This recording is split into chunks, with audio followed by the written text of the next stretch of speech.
Sunday, everybody. I'm glad you could be here. I gotta be honest with you. I wasn't even sure until shortly, not long ago, if I was going to be here with you. So, now what I have behind me is not part of what we're doing today, so we're just going to get rid of that. We are starting our chocolate eclair cake.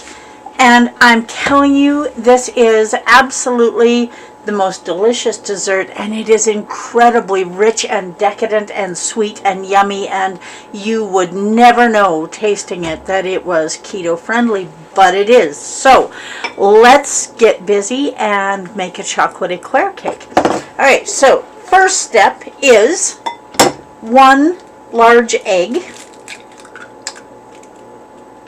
And I cracked it right into the bowl because it's the only one going in there. And now that I've said we're going to do our wet ingredients, or indicated at least, I am not very on things today. I've had 3 really long days, and I am grateful for them. I was volunteering at a charity casino to raise money for the Medicine River Wildlife Center. And if you've never heard of it, or you want more information about it, Medicine River Wildlife Center is a wildlife hospital, as well as a wildlife rehab center. So the animals that come in there, wild creatures from all over Alberta, are mended and rehabilitated and re-released into the wild anytime it's possible. So that's definitely our goal. And it's an amazing charity to be a part of. And if you are trying to figure out where you want to put your donation dollars, that would be my recommendation. So I did a couple of nights for them at a charity casino, and it was a lot of fun, but it was an all-night thing, because I wasn't done until 3:30 in the morning, and then a 2-hour drive home, just to do a 2-hour drive back the next day and do it all over again, only because I needed to be home for our little dog. So my choice, and I would make it again in a heartbeat, both for our little dog and for Medicine River. So we are going to, there we go. We are going to start our chocolate eclair cake. Now I have 240 grams, or 2 cups of almond flour here, and I've got the bowl with our egg that I've cracked set aside for just a minute. Now we are going to put our almond flour in not a hot pan. You really, really have to watch this really lots. We're going to toast this almond flour. You don't have to. It's a choice. But when you are using any kind of nuts, whether it's ground into a flour or just a normal nut, you definitely want to toast it anytime you can. And I think with this one, I'm going to toast about half of it, only because I want to cool it off quickly. So we're just going to put about half in the frying pan, and we're going to get this all nice and toasty. Now you really have to watch this. This will go from raw to toasted to burnt just that fast. So you really want to be paying attention to your frying pan. And while this frying pan is heating up a little bit, I want to show you something that I bought the other day. Switching gears for just a minute. This is a basil plant that I bought at the grocery store, and you can see there are lots and lots and lots of plants in here. If I just water this and pick leaves off it and eat it, it will live for about a week, maybe 2, and it will start to die because it is so incredibly root bound. It just can't do anything else. So pick it and dry it, or repot it, which is what I'm going to do. And then you will have all kinds of basil plants in your yard all summer long, and they go so well with fresh strawberries. Oh my goodness, basil and strawberries are just amazing. So I am going to make some basil and strawberry jam just because I can. Now we're going to keep an eye on this, and while we're doing that, I'm going to grab my egg whisk, and I'm going to get this egg beaten up. You want this egg all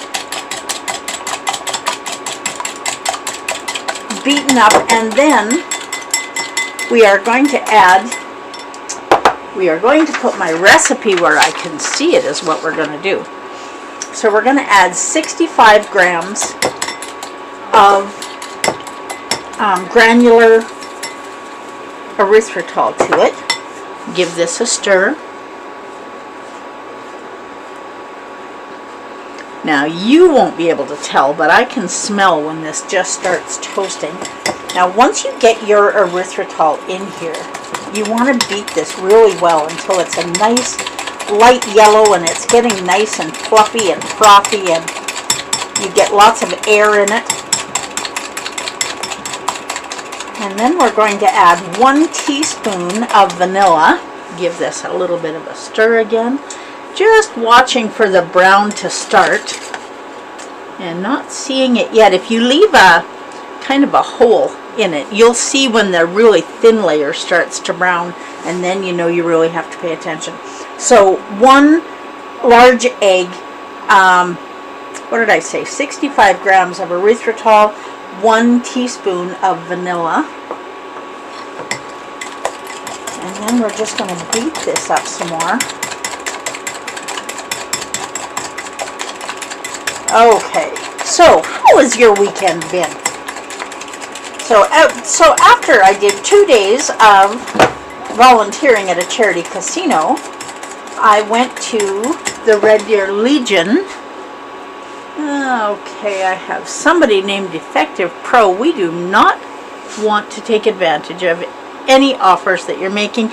You know, when somebody makes an offer to you online, if you're chatting with somebody or whatever you're doing online, don't take advantage of offers. If they're legitimate offers and something that you're interested in, you'll go find them. You don't need somebody doing something like that. So Defective Pro, if this is a legitimate offer, thank you for making it. Not interested. If it isn't a legitimate offer, then I'm very glad that I let everybody know what to watch out for. Okay, now we have that all beaten up. Now we are going to add 30 grams of melted butter. You notice how easily my arm is moving now. Now I'll tell you one thing that I found out last night that I kind of already knew, but it was really driven home last night, is that I am way out of shape. I spent way too much time sitting on my backside after my surgery and not nearly enough time walking, mostly because, now I'm going to give this a bit of a stir again. Now, you know, having this raw flour sitting beside the frying pan is really going to let you see the difference in color between the toasted almond flour and the raw almond flour, so that's a good thing. Alright, so we have this in here now. Into this raw almond flour, and we'll get the rest of this incorporated into it in a little bit, we're going to add 2 teaspoons of TSL Organics Ceylon cinnamon. If you have not tasted my Ceylon cinnamon, you really want to be looking for me at markets, which I am happy to say I will be going back to. And then 1/4 teaspoon of salt and a teaspoon of homemade baking powder. And if you don't know how to do homemade baking powder, it's one of those things that we can do to eliminate some more useless carbs from our diet. 1 part baking soda, 2 parts cream of tartar. There you go. Easy, easy. And if you watch, now when I buy cream of tartar, often all I can find is just little teeny containers like this.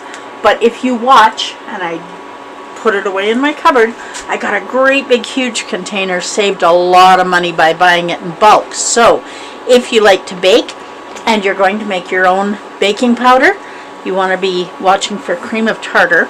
Or the other option is come and see me And TSL has some amazing food grade citric acid that is so much fun for so many drinks and so much stuff you do in the kitchen. So we're just going to let this keep toasting. I'm just really wanting to make sure that I don't burn it. So we're going to grab a spoon, give this a mix. So we have 1 teaspoon of homemade baking powder. If you're making your own baking powder, make sure that you are sifting it when you put it in here so you don't end up with a lump of something that's going to taste gross. Now, when you don't add all of those pointless fillers, you have to make sure that it hasn't caked a little bit in the jar. And if you're making baking powder, this is really huge, guys. Make sure, now this is my jar of baking powder. You can see that I've labeled it glass jar. If you put it into a plastic jar, it's going to cake. It'll be a lump in the bottom. Put it in a glass jar. Give it a shake every time you use it, and you'll have some lumps in it, but it is not going to turn into a rock in the bottom. Okay, this is starting to toast. I don't know if you can see it, but this is, well, you'll see when I start to stir it here. This is when we really have to watch it, because this will go from toasty to burny really fast. And the last thing we want is to lose our almond flour. So have you got plans for Easter dinner? I hope you do. I hope you're going to be with friends or family, or if you are going to be alone, make it a you day and do something special. But make sure that you are reaching out to the people that you love and care about. Let them know, whether it's today, every day we should do that. Let somebody know that you're thinking about them. And it will do as much to make your day special as it will to make theirs special, maybe even more. And if you want to do something to make my day special, click on the subscribe, the like, click the things and do the stuff so that we can hang out here every week on Sunday morning at 10 a.m. Mountain to do something that is low carb and keto. Now remember, this is low carb. It is keto friendly. And you know what I just did? I added stuff to this so you can't even see how toasty this is getting, because we don't have the white to compare it to. It's one of those days. 2 nights with no sleep, and last night without enough sleep. I mean, I got lots of sleep, just I'm ready for a nap, I gotta tell you. Okay, so what are your plans for Easter dinner? Are you going to be with friends, with family? Let me know in the chat. I like to know what other people are doing. And what kind of a dinner is it going to be? Will it be a keto dinner? Not a keto dinner? Now you can see, I hope, that this is getting nice and toasty now. Whoops. Not quite as toasty as we want it. We're going to let this toast a wee little bit more, and this is falling on me. Ugh. There we go. That should fix that problem. Okay. Now this, you can see, look at how much that's just toasted in a few seconds. This is why we have to keep stirring and stirring. I know this is riveting TV, isn't it? You get on Facebook Live to watch me stir almond flour until it's toasty, but the difference in flavor is just so amazing. It really is. So we are just going to grab another bowl. Now if you're doing this at home, don't get these extra dishes dirty, but what I'm doing, I'm going to throw it in this bowl just to help cool it down before we put it in our other flour to cool it down even more. Now this is something that I probably should have had done ahead of time, but as I said, I wasn't even sure that I was with it enough to do this with you guys today, so I am grateful that you're here hanging out with me today while I toast the almond flour. Now you can see this is not white anymore. This is getting, well, maybe, I hope you can see, it's getting nice and toasty. So we're getting there, we're getting there. So we have let's go over this again just so that you know what we're doing. We have 240 grams or 2 cups of almond flour, and we have 65 grams of granular erythritol. You don't need to use powdered in this. Powdered is a lot more expensive, and if you can use granular, and in baking there's no reason not to, then why would you waste the powdered stuff? We're going to need that later next week when we put this together. So this is part one. Part one is the graham wafers that we're making. Now, graham wafers traditionally have got brown sugar or molasses, and that isn't something that we can do. Now, you can buy brown sugar erythritol. I don't really feel like it's necessary because the biggest part of the flavor is coming from the toasted almond flour and the cinnamon. So I didn't worry too much about giving it that traditional molasses flavor. Okay, this is about as toasty as we need it, and it's gone from white to a nice light brown. And so we're just going to turn this off. Now this will continue to toast. Do not turn your frying pan off and walk away, because the heat of the frying pan will absolutely burn your almond flour. I promise you, I promise you. So you have to, if you're going to leave it in the pan at all, keep stirring because it's going to keep toasting. Now I am going to put this in this bowl to cool a little bit. Okay.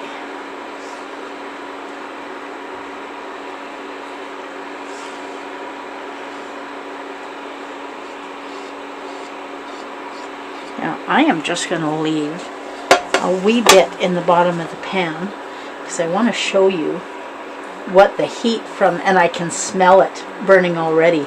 You watch this little bit of almond flour in this pan and it's going to get darker and darker, and it does not take very long before it is not usable anymore. It just gets way too overdone and burnt. Okay, so we have our toasted almond flour. Now you can do this in the oven as well, and lots of people will toast nuts in the oven, and that's absolutely fine. Now the concern that I have for me, this is my ADHD brain talking to you, if I put this in the oven, I know that I am not going to be able to watch it closely enough that it's not going to burn. Nuts I can, this not a chance. So this is definitely cooling off already. We'll cool it off the rest of the way in the rest of our dry mixture. Okay, and we will set this aside with the rest of the dirty dishes that we're making, and we're just going to get this all incorporated. And this is super easy. It really is. Just get this all mixed up, and then we're going to give this a little whip one more time, and we're just going to get it right into our dry ingredients. And you want to make sure that you scrape your bowl out. You know, when you're making a small batch of something, making sure that you really scrape your bowl out is important, because a wee little bit of something can be a large percentage of it in your recipe. Okay, now we are just going to, you know what, no, I'm not going to. I was going to say I'm going to use my dough whisk on this, but I'm not. This is something that we are going to have to use our hands for, because this is going to be a cracker dough. And we're going to roll this out, and we're going to bake it at 350 degrees. No, we're not going to bake it at 350. We're going to bake it at 300.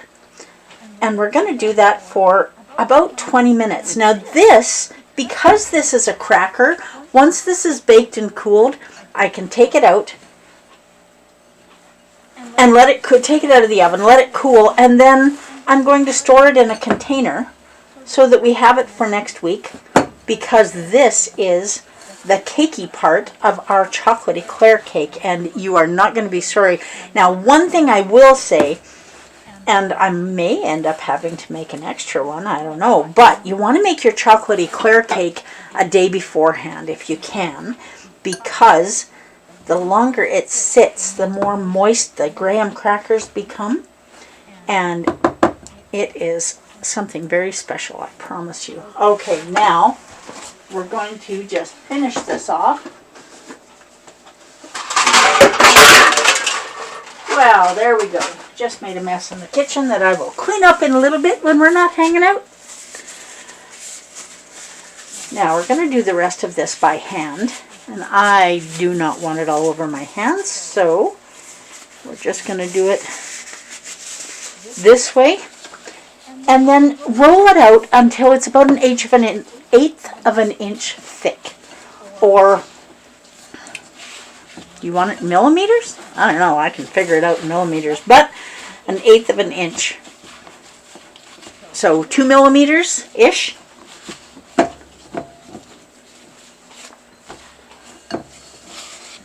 And then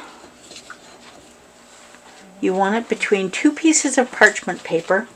Now this should go into the fridge for about half an hour, but I'm not going to worry about that quite so much today. Just really make sure that everything is incorporated. You want to knead it until it's really well incorporated. You want the egg and the butter and the erythritol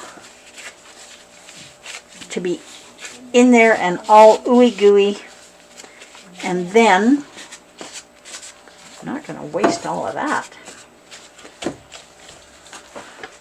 We're going to get out 2 pieces of parchment paper. You definitely want to roll your dough out in parchment paper because, well, 2 reasons. First of all, there we go. First of all, you want your dough to be even and you don't want it sticking to your rolling pin. So that's the first thing.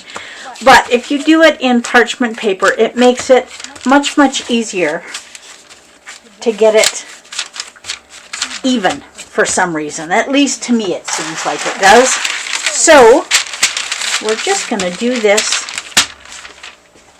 and grab our rolling pin. Well, I was going to grab my rolling pin. There it is. I knew I had it right here. And we're just going to roll it out. You can make it whatever shape you want. The big thing that you want to make sure of is that you have it even. And so when I'm done this, let me get that out of the way. When I'm done this, I'll make sure that this is a rectangle that is about 2 millimeters thick all the way around. It will go on a cookie sheet in the oven for about 10 minutes, and then I'll take it out and score it and put some fork marks in it so that it looks like graham crackers in case we don't use it all next week. And I'm just going to keep working it into a rectangle so that it's a little easier to cut at that 10-minute mark. Now, I have already kept you past the half-hour mark, and you are welcome to hang out here with me as long as you like.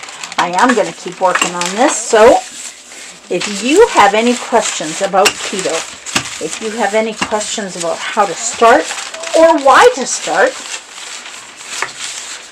this is a great place to ask them because I not only teach you how to make keto food, oh, and delicious keto coffee. And I know this sounds weird, but it is so delicious. I have sugar-free banana syrup. And it is oh so good, I promise. And I'm going to spill it if I'm not careful. So if you have questions about keto or whether or not it's right for you,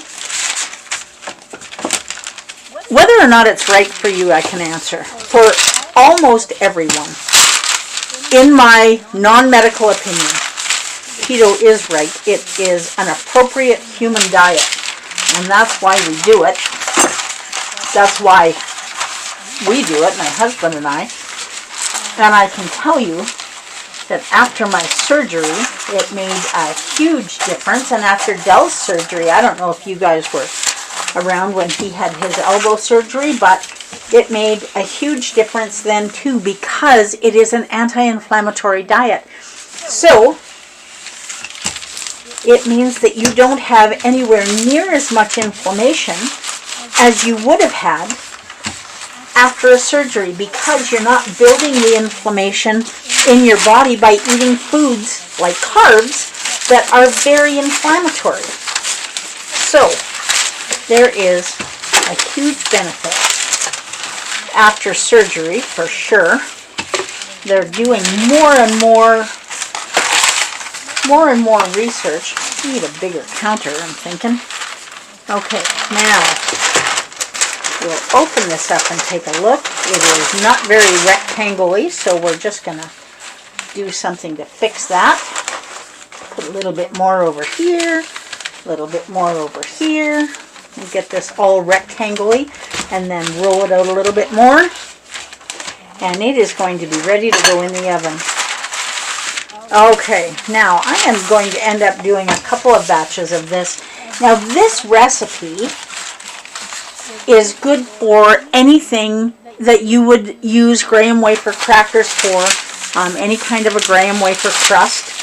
And I've done just a dry graham wafer crust with the cinnamon and the butter, and it is amazing. This also has egg in it, which means it's a little more nutrient dense, and you can store it and use it for keto s'mores. We're gonna have to do keto marshmallows again before this summer. What do you think? Should we do another keto marshmallow video? Maybe we'll do some keto flavored marshmallows. Now they are awesome for s'mores, but you cannot toast them over a fire. They just melt. They don't toast. Okay, now I wonder if that's true with allulose. Maybe we'll have to try it with allulose and see how that works. Okay, I think. Is that big enough? Not quite. We're going to roll it out. Oh, I'm going to make another batch anyway, but roll it out a little bit more. If I got my little food processor off my counter, I would definitely have more room. Okay, I think we are about as rolled out as we want to get. So this is going to be ready for the oven.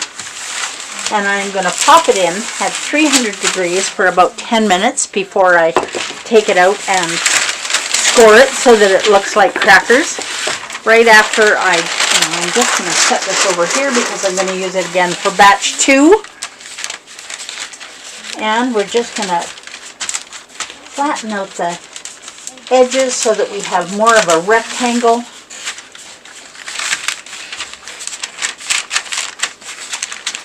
I'm hoping. Okay, you know what? I am so grateful that you took the time to be here. So I am just going to hang out here for a little while if anybody wants to pop in and say hi, ask questions. But I do want to say thank you so much for joining me when I do my lives. This is a very special part of my week, and even on weekends when I've had a long week and I'm not sure that I'm even ready to do it, turns out I am ready because I wanted to come and hang out with you guys today. So this is our graham wafer crackers. Just roll this up.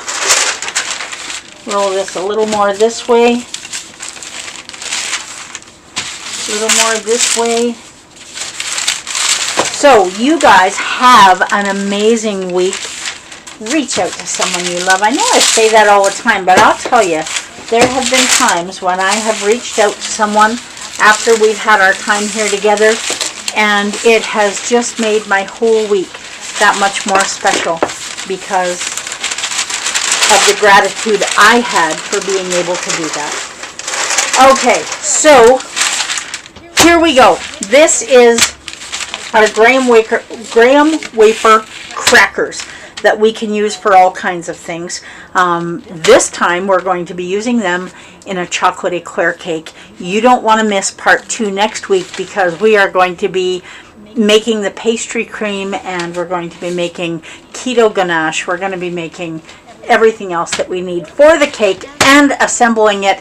You don't want to miss it. You're definitely going to want to have the ingredients. Now, I'm going to put a link for the recipe that I'm using, or maybe I'll just put the ingredients up. So this is from a blog called All Day I Dream About Food, and it's almost the same as hers. I always switch things up a little bit so that it's personalized for me, but it's pretty same. So I am very grateful to the person that is responsible for All Day I Dream About Food, because this is why we have our graham wafers. So have an amazing Sunday. I'm going to go put this in the oven. You're definitely going to see what comes next, because it will be here for you to see next Sunday when we assemble our chocolate eclair cake. You don't want to miss it. I will see you next Sunday morning, 10 a.m. Mountain, on This Shining Life, and we'll see what other TSL Organics ingredients we use then. Thank you for being here. Bye for now.